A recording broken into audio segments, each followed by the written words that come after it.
So ladies, a lot of you asked me about my story. How did I get from here to there? So I don't have time for the whole story, but I'll give you the Reader's Digest version. Why? Because we're all on a journey and we all have a story. Your story is my story is your story. And there's so much we have in common. And life is a journey. So I grew up very classically North American Jewish. I didn't go to Jewish schools. I went to public school, grew up in Toronto. And I knew I was Jewish, my parents were Jewish. And we called our after-school Hebrew school, we would go like on Wednesday after school and on Sunday morning, we called it Jew jail. That's what we really did. Oh, it's Sunday, it's Jew jail. Okay. It was like a sentence. And our bar and bat mitzvahs became our graduations out of Judaism instead of our graduations in. I actually didn't have a bat mitzvah.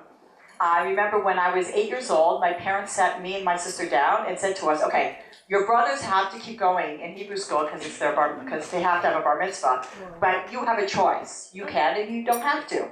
So I said, I don't have to do this anymore? They're like, yeah. I'm like, great. And I was out of there. Like, that was it. Great. My brother's bar mitzvahs were more bar than mitzvah. Get it? Okay. The Passover Seder seemed to get shorter and shorter every year. The joke in Toronto, if you're Canadian, is that there are not 4 cups, but before expansion of the hockey league, there were not 4 cups at your Seder, there were 5 cups, because there were 4 cups of wine and a Stanley Cup. Yeah, exactly. And there weren't 4 questions, there were 5 questions. And the 5th question was, what's the score? What's the score? Because it always fell before expansion around Passover, the playoffs. It's a big deal, hockey in Canada. So that was my life. So how did things change? It's a long story, but basically, a lot has to do with Israel. I ended up in Israel. I did that. I graduated. I went to college. I studied communications. I worked in advertising, and I was writing. I was writing radio commercials. I was working in radio as a copywriter, and I won a national award for a Christmas commercial that I won. Okay, Future Revitson. Now I have to tell you, it really was a big deal that I won this award early on in my career, and this Christmas commercial turned out to be the pivotal change in my life. Because after I won this award, I got all these offers to speak in different, to work in different markets, and my career was taking off. So before I switched markets to a bigger market, I decided, you know what, I'm going to go see the world. My mother, I told you, is very adventurous. And so I decided I'm going to get a backpack. So I quit my job, got a backpack, and went to Europe. Went off to Europe. And I didn't know when I was coming back again, if I'm coming back again. And I was just going on this big adventure because I figured, like, listen, I got my degree, I've got my work experience, I've got my award. I can always come back to this. And I went through Europe, and I don't have time to explain it all, but under very strange circumstances, I ended up in Israel, and I had not planned to come. Did not plan to come, but God was like, you, over here, we have something to talk about. Because it's the wildest story. One day, I'll come to your city, you'll buy me a drink, and I'll tell you the story. So I ended up in Israel, and I remember being very confused about my Judaism. My younger sister had become more observant, she had become religious, and we thought this was the weirdest thing ever. We thought, first of all, it seemed like one minute she was into Rocky Horror Picture Show, and the next minute she was into Shabbos, all right? But it turns out there was a transition to it. So at the beginning, when she first started doing this, we thought it was a phase. But then it didn't go away. Then we got worried. Then we thought maybe she's in a cult. Right, okay.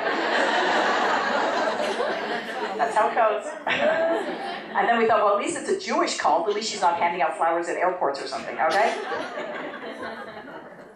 But I thought she was like, this. If you would have listed all the crazy things that could have happened in my family, this wouldn't have even made the list. We didn't keep kosher growing up. We didn't keep Shabbat. We had no sense of this whatsoever. My parents never told me to marry somebody Jewish. But we were Jewish. And we went to synagogue twice a year, and we stood up and sat down and did that whole thing. So here I was in Israel, confused about my Judaism, somewhere between my sister, who I thought was a religious fanatic, and my parents, who gave me as much as they had, but a little bit less, right? Because it's starting to get less and less and less, as we spoke about with the Israelis last night. Somewhere between my sister and my parents was me, and I didn't know what that was. And I always prided myself on making educated decisions in life, but with my Judaism, I really didn't know very much. So I figured I'm going to be in Israel, I'm going to get clarity. I'm going to have clarity. This is the place for clarity. If I'm ever going to have clarity about my Judaism, this is it. So I remember the plane landed, I got off the plane, and I stood on the tarmac, and I waited to feel Jewish. That was before they had the terminal, the fancy terminal now, where you actually got on the tarmac. And I didn't feel anything. And people are pushing past me, and somebody with an Uzi told me to move on, and so I did. And I ended up, everywhere I was going in Israel, I was looking to feel Jewish, and wanting to feel Jewish, and wanting to connect. But I didn't feel anything, and I was really disappointed. And then I thought, you know what? Forget it. Why don't I just enjoy this country like every other country? You know, I've been through Italy, and I was in the most beautiful countries in Europe, and so a bunch of Jews are here, okay? So, but enjoy the culture, enjoy the wine, enjoy the people. So I stopped trying to feel something. So of course, what happened? When I stopped trying to feel something, what happened? I started to feel something, and I didn't know what it was. I really didn't know what it was. There was a point where I thought, if I don't leave now, I'm never going to leave. I want to live here forever. And it made no sense. So I left. Because it didn't make sense. So I got on a plane and I left. Went back to Canada, moved to Ottawa, the capital of Canada. And I was there for a year, living in the Peon, working in public relations for McDonald's restaurants. Christmas commercial, McDonald's, Rabbi's wife. So 1 year later, I got something in the mail. Julie Bloom recommends you for the Jerusalem Fellowship Program, a 6-week study program in Israel. I'm like, what? What's this? Who's Julie Bloom? Oh, I know you when you travel around and you exchange, like if you're ever in my city, in my country, you exchange. This was a girl I had met in Israel that year before, and she put me on a list for this program called the Jerusalem Fellowship. And I have to tell you, that whole year I was back, and I'd been all through Europe. I couldn't get Israel out of my heart. I couldn't get Israel out of my mind. It seemed like every time I turned on the TV or turned on the radio or opened up a newspaper, it was either something about Israel or the Jewish people. It was probably there before, and maybe I didn't notice it, but it was constant. And here was an opportunity to go back. So I applied, and I got accepted, and I went back. And 2 weeks into the program, I got those feelings again. And I felt, if I don't leave now, I'm never going to leave. I want to live here forever. But this time I knew why. It had something to do with God and Torah and the destiny of the Jewish people and our role that we play in this world. And it was all coming together, the Zionism and the Judaism, and it was so powerful for me. So at the end of the 6 weeks, I still had a lot of questions and a lot of issues that I needed to work out. And I knew if I got on that plane, I would just go back to my life. So if I was ever going to get my questions answered, it was going to be here. So I stayed. And I battled my questions and what's true, what's not true, where do I fit in this, my feminist upbringing, my role, my strengths. Judaism is not like this, right? Everybody is like this, and this is what you do. It's so broad. You have to find your place within it, and that's what I had to do. I started an aerobics business because I had to make money, because I ended up quitting my job, I stayed, and I had this year journey, a journey really to myself. And back home, everybody thought I was great and nice and everything, but you look in the mirror, we could be so much greater. And the Torah gives you so much wisdom. We gave you the tip of the iceberg here. The wisdom that we gave you about your marriage and parenting, this is your Torah, this is your wisdom. When I came back, after I became more observant, well, you find out who your real friends are. I have to tell you, my non-Jewish friends were so supportive and so positive. I wanted to know all about it. My Jewish family is so negative. So like, oh, you think you're more Jewish than I? You think you're better than I am? And you're in a cult? Why are the non-Jews in your life going to be supportive when they hear about your exciting adventure here? Yeah, it's definitely not touching them. But for a Jew, it's a little bit threatening. Deep, deep, deep, deep, deep, deep down, and sometimes very deep under many layers, inside every Jew is a Jewish soul. It's a neshama. And by you even just coming to Israel, and for sure coming on this program, and for sure being inspired about Israel and your Judaism, you just doing it and not saying anything to them bothers them. Because deep down, they know they also have something, and they don't want to go there. They don't want to go there. So when you go home and people are a little bit negative, whether it's your kids or your husband, so it's actually a good sign. You're stirring something up. You're stirring something up inside them. It's okay. Just be chill. Just be cool. If you go home and you are a happier, better mother, and you are a more loving wife, that speaks more than words can say. That speaks more than any book, any tape, any CD, any lecture.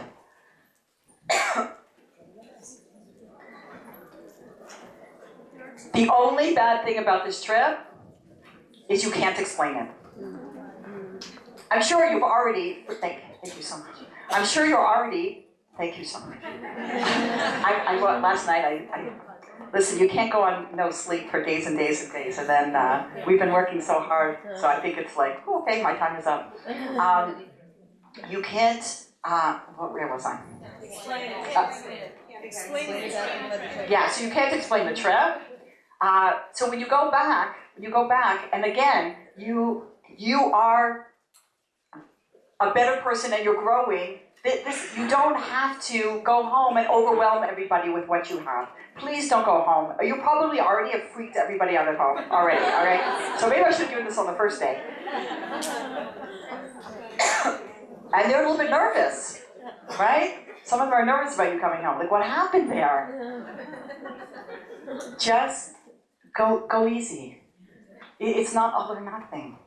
Just take some of what you got here and bring it back and present it to your family in the way, you got to figure out your kids, Chaims, brachas, tovs, like how do you present this to them? How do you present it to your husband in a way that will be positive? But the greatest thing you can do for your husband, by far, the greatest thing is to get him on the men's trip. I'm going to show you a quick clip of our men's trip. And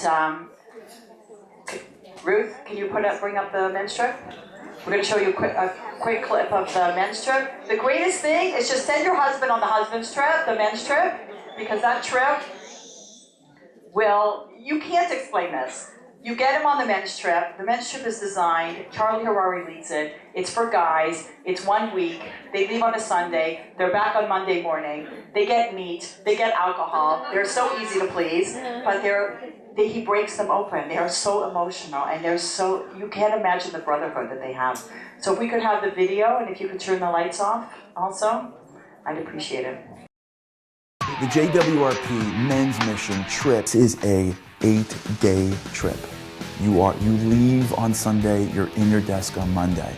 And in that 1 week, you literally tap into a piece of yourself you never knew existed and create relationships with people that you never thought possible. For us, the men's trip is a boot camp. Everything is geared around how to live an amazing life. Let's go, you guys gotta be organized. Come here, you guys. Okay, come.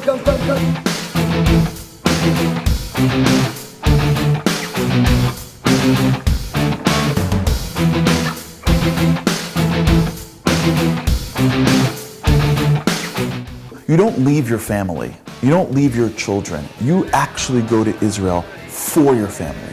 You go to Israel for your children, and you're not reading it in a book or seeing it on a video. When you experience your life in a certain way, you come back to America and you are a different spouse. You're a different father. And these trips really changes who you are as a person. Shabbat in Sfat and Shabbat in Jerusalem, the two holiest in my opinion, like in terms of really feel the energy here. This place has an energy that's unbelievable.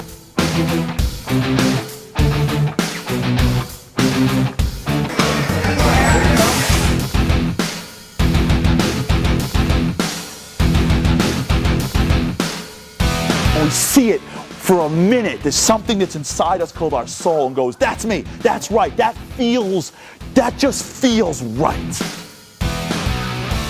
It's a once-in-a-lifetime experience. There's nothing like the fraternity of men that experience things together. You can get out of this trip something that can literally, not figuratively, not metaphorically, can literally shift the course of your life. Maybe you climb Masada. Maybe you are chilling in the Dead Sea. Maybe you spent a day without your BlackBerry. Maybe you touched the wall for the first time and you never thought possible, but you cried. And when you experience that, what's inside you in the backdrop of the greatest nation in the world with guys, you find a piece to yourself. And it's, the only word to describe it is awesome. And that's what the trip's all about. It's about being and living awesome.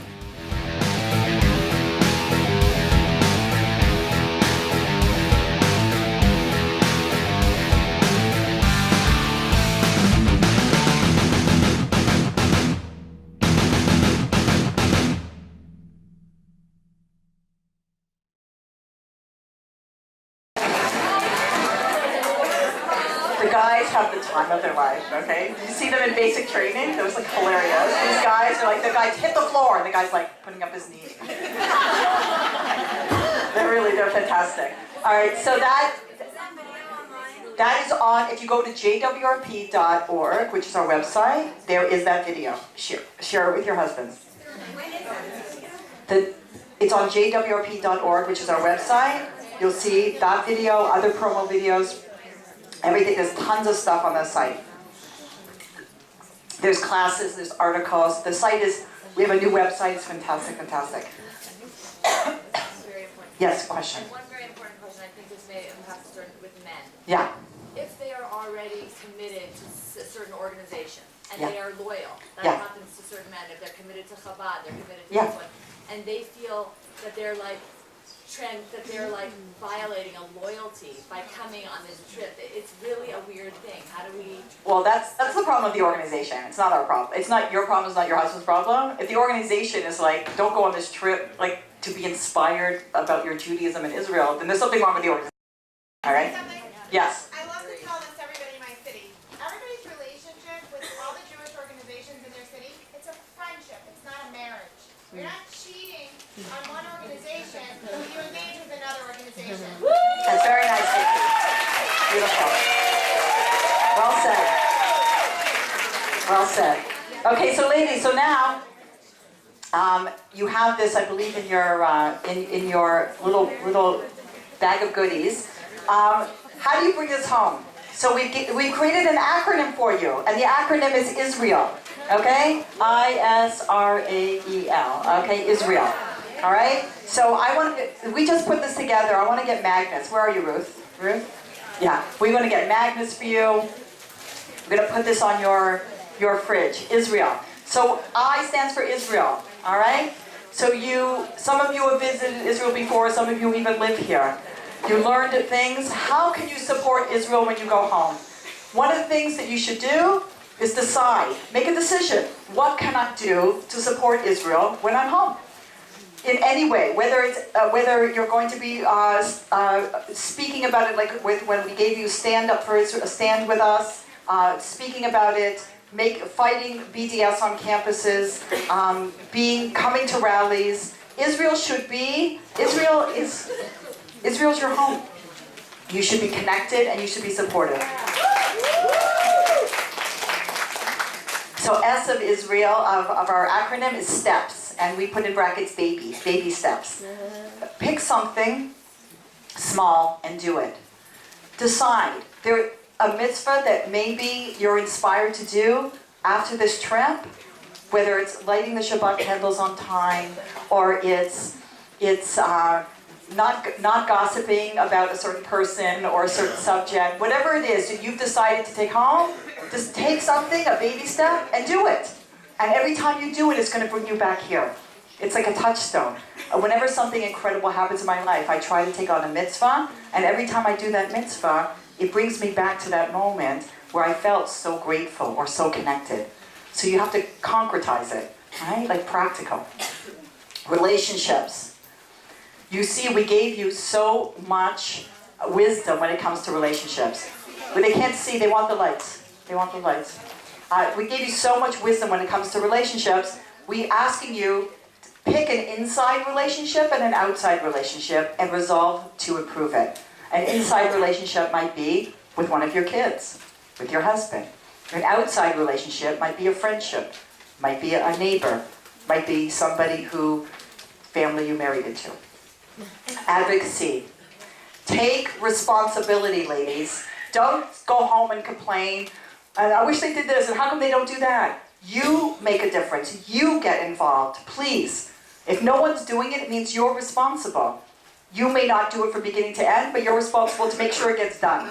So please, take responsibility. Don't complain about your schools. Don't complain about your community. Don't complain about your synagogue.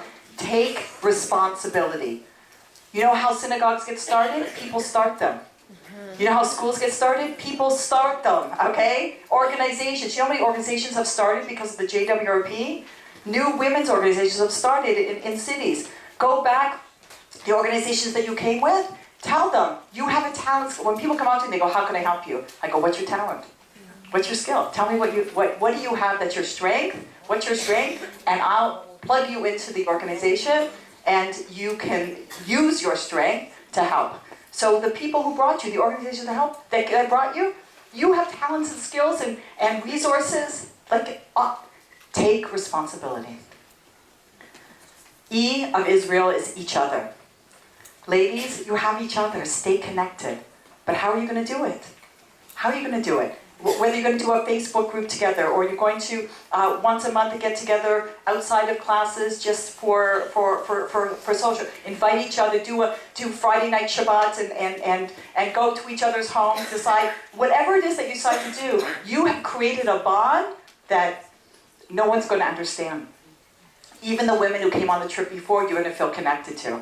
And the women who come after, and if you're on vacation, you find out you're on a cruise and somebody else went on a JWRP trip, you're going to feel connection. But the greatest connection and the deepest connection you're going to feel are the women you shared this with, that you danced with, that you laughed with, that you cried with. Please stay together, support each other on your journeys. You have each other. L is learning. If you're not learning, you're not growing. There are so many opportunities to learn. With your local organizations, there's no excuse anymore. Click, click, click. And all the wisdom comes pouring into your computer, onto your phone, onto your tablet. It's amazing.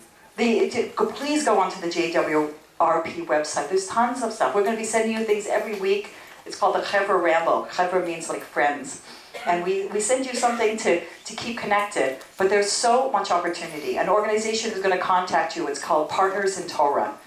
They can find you a partner wherever you are in the world. They might not necessarily be in your state, but once a week you can learn with them on the phone, or they can find you somebody in your city. You can learn what you want, when you want, at the pace that you want. Israel, please, don't just take these feelings and go back and not know what to do with them. Please be practical. Bring it home. Bring it into your home and bring it into your life. And stay close. You get to have each other. I hate saying goodbye to you. It's very hard. I get close with you, and I care about you. But you have each other, and I love that you have each other. So you're part of a very, very, very special sisterhood. And it was our pleasure and our honor to be part of your lives. We have tonight, right now, we're about to leave, and we have to leave on time. Only this group, so please don't talk about it tonight at the mega event with the other group. Only this group gets to have this experience. So the mayor of Jerusalem has taken time, and we're going to go to City Hall now. And Nir Barkat is going to speak to us because he cannot believe that we're all here at this time. So please be quiet and be humble about it, but this is really great, okay? So we're all going to get on the buses now. Thank you.